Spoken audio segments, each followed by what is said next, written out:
활력 있는 시사 인터뷰 활터뷰. 우리 국민들이 빨리 좀 구조 소식이 들렸으면 하는 곳 바로 광주 화정동 아파트 붕괴 사고 현장입니다.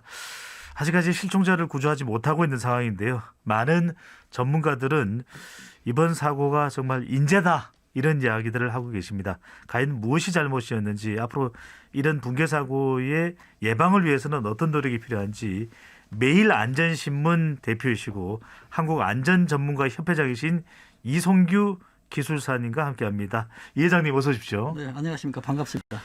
네, 이 질문 먼저 드리지 않을 수가 없네요. 네. 무엇 때문입니까? 뭐 때문에 이번에 붕괴 사고가 발생을 한 겁니까? 지금 이제 시공상의 하자거든요. 시공상의 네. 문제인데, 시공상의 문제 중에서 가장 궁극적인 거는 네. 콘크리트를 우리가 양생한다 하잖아요. 아, 굳히는 거. 그렇죠. 네. 콘크리트를 양생을 하면 네. 양생하는 과정이 콘크리트에 수분이 있지 않습니까? 그렇습니다. 이 수분이 외부 온도에서 증발이 돼야 돼요. 아. 그래서 콘크리트만 남아서 굳어야 되는데 네. 영하의 날씨기 때문에 그 수분이 밖으로 배출되지 않고 그 상태에서 얼어버리니까 네. 얼음이 돼버리는 거죠. 그래서 강도가 약해서 붕괴가 됐다라고 이제 예측을 대부분 하고 있습니다. 네. 아니 근데 회장님, 그런 사실을 회장님도 알고 계시는데 몰랐을까요? 그렇습니다. 그게 가장 중요하거든요. 그래서 이제 우리가 안전 불감증이라고도 얘기하는데요. 네. 근데 저는 그보다도 더 중요한 게 네. 안전 지식이라고 생각하거든요. 아. 왜냐하면 작업자들이 이러한 상황이 되면 네. 문제가 있다라는 것을 정확하게 알지 못했기 때문에 하하.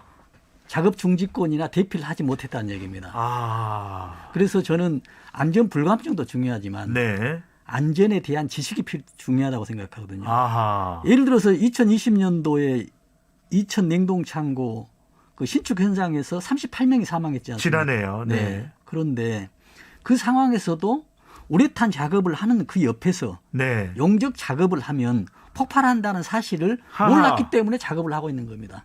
아. 그래서 작업자들이 그런 사실을 알았더라면 네네. 아무리 공사를 지시를 긴박하게 하더라도 네. 작업을 중지하고 이건 위험하니까 못하겠다라고 해야 자신의 되는데 생명과 달려 있으니까. 그러니까요. 그래서 아. 위험도를 느끼지 못한 겁니다.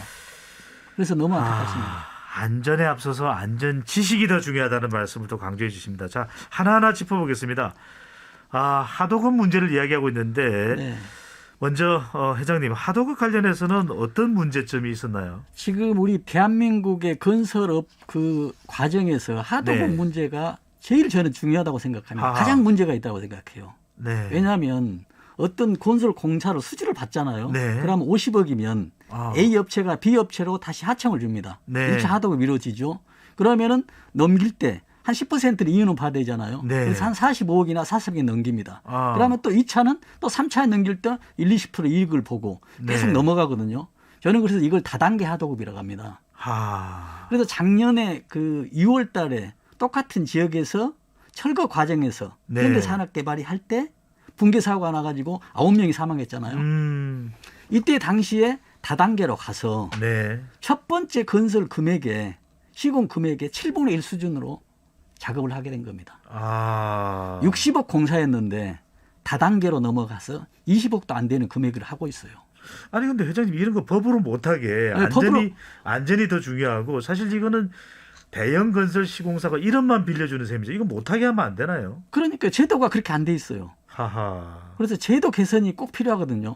만약에 하도급을 하게 되더라도 네. 중요한 안전 부분이나 환경 부분은 시공사가 발주자가 책임을 진다라는 그런 제도라도 바꿔야 되죠. 네. 근데 그렇게 바뀌지 못하는 지금 현실입니다.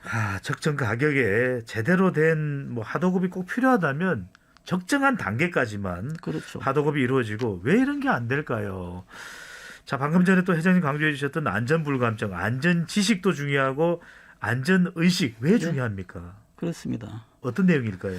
그래서 어떤 안전 의식인데 우리가 이런 게 있거든요. 지금 이건 이제 사업자나 건설주, 시행사들의 입장인데 네. 지금 안전에 들어가는 비용은 건설할 때 네. 없어지는 소모 비용으로 생각해요. 아. 그래서 아깝다고 생각하거든요. 네. 그러나 만약에 사고가 한번 났다.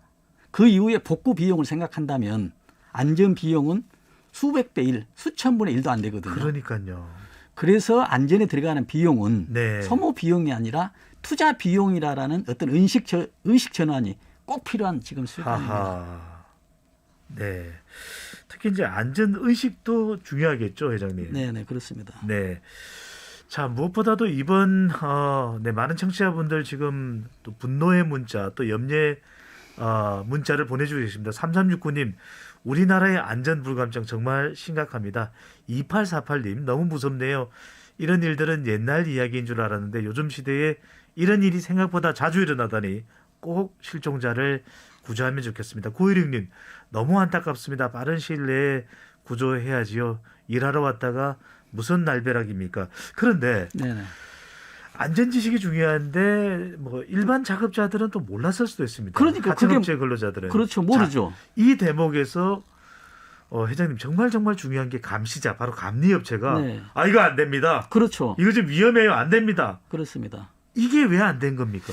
그러니까는 감리 이런 문제도 정말 중요한 문제가 있습니다. 네. 왜냐하면 지금 감리 업체를 선정을 할 때 지금 어떻게 선정을 하냐면 경력자 우선으로 감리 단장을 선정을 하고 있어요. 하하. 그러니까 어떤 게 있냐면 경력이면 좋잖아요. 네. 근데 어떤 경력이 필요해 버리냐면 공무원 30년, 40년 경력이 제일 우선입니다. 그렇기 때문에 우리 같이 자격을 갖고 있는 사람이 네. 단장이 못 되는 경우가 많아요. 왜? 아. 경력이 부족하기 때문에. 근데 그분들은 단장을 하고 있는 사람들은 퇴직하고 공무원 경력이 수십 년 있기 때문에 네. 그 경력으로 감리 단장이 되는 제도가 돼 있기 때문에 현실적이나 기술적인 수준이 자격을 갖고 또 현장에 경력이 있는 이분보다는 낫다라고 평가할 수가 있죠. 하하. 그래서 가장 근본적인 문제가 이렇게 되고요. 네. 또 한 가지 덧붙이자면 지금 우리나라는 설계자가 따로 있고 시공한 사람이 따로 있고 감리가 따로 있거든요. 그렇죠. 그래서 어떻게 보면은 서로 유기적으로 서로 관리 감독하고 하면 잘 될 것 같죠. 견제하도록 네. 하고 잘 될 것 같잖아요. 네. 근데 문제가 터지면 서로 핑퐁 게임합니다. 그래서 외국처럼 한 건설 업체가 네. 설계, 시공, 감리를 총괄적으로 다 해야 됩니다. 책임을 지고. 그리고 문제가 터졌다. 그러면 뭐 박살내면 됩니다. 제도가. 네. 그러나 지금은 그렇지 않고 핑퐁 치는 제도로 돼 있기 때문에 굉장히 문제가 된다라고 꼭 이러다 말씀드립니다. 보니까 말 그대로 눈 가리고 아웅이 될 수도 있는 것이고. 그렇습니다. 짬짬이가 돼버리면 안 될 것인데. 자, 이번 그 강주 화정동 아이파크 붕괴 사고 관련해서 정몽규 회장은 재건축을 검토할 수도 있다. 어떻게 된 거예요? 201동이 지금 붕괴 사고가 있던 곳인데 201동 회장님 보시기에 허물고 다시 지어야 되나요? 아니면 아파트 단지 전체를 새로 지어야 되나요? 지금 아마 201동은 다 허물고 다시 지어야 될 겁니다. 네. 왜냐하면 지금 건물이 무너질 때 무너지지 네. 않는 부분도 있지 않습니까? 네. 어떤 구조가 틀어졌을 거예요. 그래서 음. 보강을 할 수가 있습니다. 네. 그러나 저는 지금 이 단계에서는 보강이 중요한 게 아니고 201동은 그 붕괴된 동은 지금 없어져야 되거든요. 네네. 그러나 이제 나머지 동도 문제잖아요. 근데 저는 이렇게 생각합니다.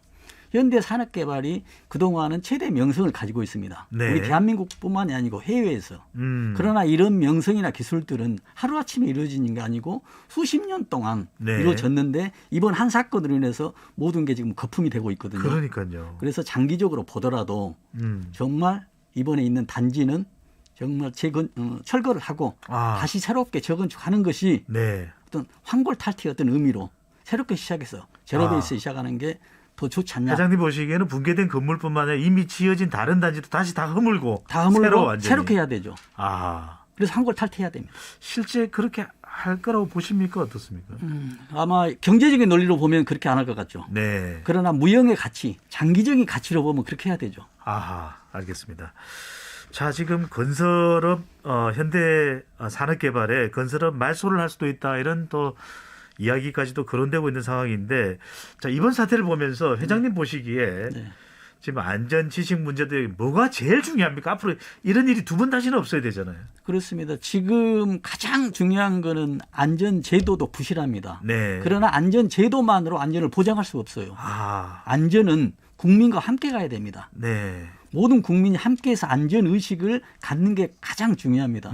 그러나 지금 우리 현 상태에서 우리 대한민국의 상태는 제도도 부실할 뿐만 아니라 네네. 우리 국민들의 안전 의식도 낮고 특히 사업자나 시공자들의 안전 의식이 더 낮기 때문에 앞으로는 불안합니다. 그래서 네. 정말 뭔가 변화가 이루어지는 그런 시대가 오기를 꼭 부탁드립니다. 알겠습니다. 이번 사태를 보면서 말만 대한민국이 선진국 아니냐 이런 이야기가 나옵니다. 안전보다 더 중요한 건 없는 선진국이 안전 선진국이 되면 좋겠습니다. 이송규 한국안전전문가 협회장님과 이야기 나눠봤습니다. 오늘 말씀 감사합니다. 네, 감사합니다.